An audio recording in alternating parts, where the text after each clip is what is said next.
और चलिए भोपाल से ही एक और बड़ी खबर की ओर भी रुख कर लेते हैं। दरअसल एचएफए के तहत अब शहर में मल्टी बनाई गई है। मल्टियों के 21% फ्लैटों में किराएदार हैं। नगर निगम की ओर से सर्वे भी कराया गया और इस सर्वे में ये बड़ा खुलासा हुआ है।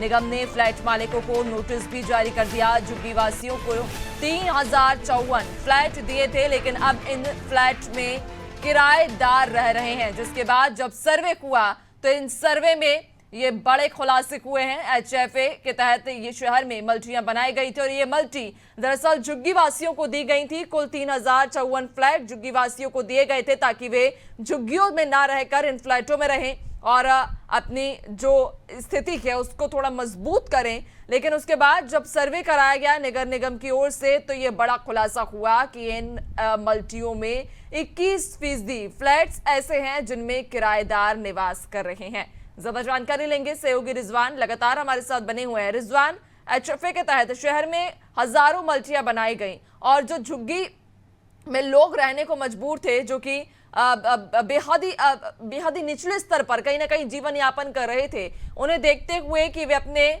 जीवन में सुधार ला पाएं, वे अपनी स्थिति में सुधार ला पाएं, इसे देखते हुए उन्हें ये फ्लैट्स दिए गए। लेकिन जब सर्वे हुआ तो ये बड़ा खुलासा हुआ कि लगभग 21% फ्लैट्स ऐसे हैं जिनमें मकान मालिक नहीं बल्कि किराएदार रह रहे हैं।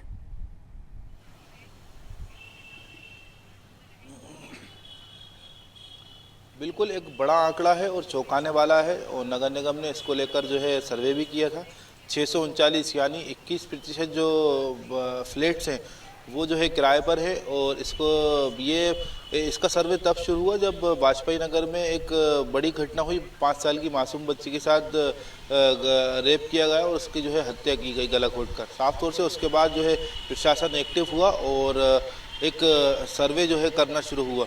हालांकि हम सर्वे में ये बात सामने आई है कि 21% यानी 639 का जो आंकड़ा है, झुग्गियों में जो है ऐसे लोग रह रहे हैं जो किराए पर हैं। हालांकि जिन लोगों ने किराए पर दिया है उनका ना तो वेरिफिकेशन थानों में है और ना ही कुछ भी ऐसी सूचना क्या पुलिस को इन्फॉर्म हो सके किराए से रह रहा है या खुद का इनका फ्लैट है। सरकार की तरफ से ये इनको दिए गए थे, नियम विरुद्ध ये पूरा खेल जो है चल रहा है, लेकिन किसी और इसका ध्यान नहीं था। अब एक बड़ी घटना हुई, उसके बाद प्रशासन जागा और तमाम जो फ्लैट्स हैं जो सरकार की तरफ से गरीब लोगों को दिए गए थे उनका सर्वे किए और उसके बाद एक बड़ा आंकड़ा निकलकर सामने आया जिसमें 21% ऐसे लोग रह रहे हैं जो किराए से रह रहे हैं और जो मकान मालिक हैं वो दूसरी जगह शिफ्ट हो गए।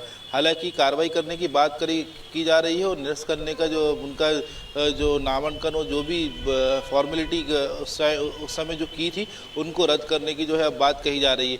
अब जो किराए से लोग रह रहे हैं उनका वेरिफिकेशन है या नहीं, 639 एक बड़ा आंकड़ा है। कई इलाके ऐसे हैं मतलब हज़ारों की तादाद में जो है फ्लैट बने हुए हैं और लेकिन वेरिफिकेशन के नाम पर जो है स्थिति तस्कीमा से।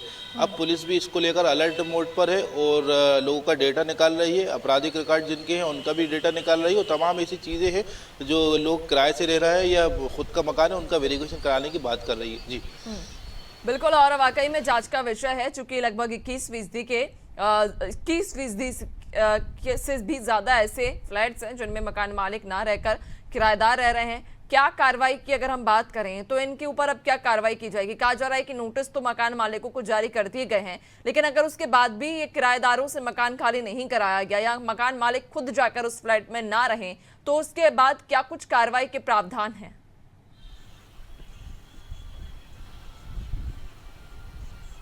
बिल्कुल साफ तौर से सभी मकान मालिकों को नगर निगम की तरफ से और जो जिम्मेदार अधिकारी हैं और जो विभाग हैं उनकी तरफ से नोटिस जारी किया गया है, लेकिन अभी जो है इस तरह की कोई बड़ी कार्रवाई देखने को नहीं मिली है क्योंकि 639 फ्लैट हैं किराए पे रह रहे हैं, जो लोग किराए पे रह रहे हैं। हालांकि अगर इनको बेघर करते हैं तो काफ़ी परेशानियों का लोगों को सामना करना पड़ेगा, जिसके चलते कुछ प्लानिंग भी जो है प्रशासन की तरफ से की जा रही है। हालांकि एक बड़ा मामला जो है वाजपेयी नगर मल्टी में हुआ था, उसको देख के बड़ा निर्णय लिया गया है और अब कहा जा रहा है जिनके मकान हैं उनको नोटिस जारी किए गए हैं और समय पर जो है उनसे जवाब भी मांगा गया है। अगर संतोषजनक जो जवाब नहीं मिलता, स्पष्टीकरण नहीं मिलता है तो जो निरस्त करने की जो कार्रवाई है वो इन लोगों पर की जाएगी और समय भी दिया जाएगा इनको। जी बिल्कुल, यानी कि अगर नोटिस के बाद भी ये किराएदारों से मकान खाली नहीं कराया गया या मकान मालिक उन फ्लैट में जाकर ना रहें तो उसके बाद सख्त कार्रवाई के प्रावधान है। बहुत शुक्रिया आपका, बने रहिएगा और भी आगे आपसे अपडेट्स लेंगे।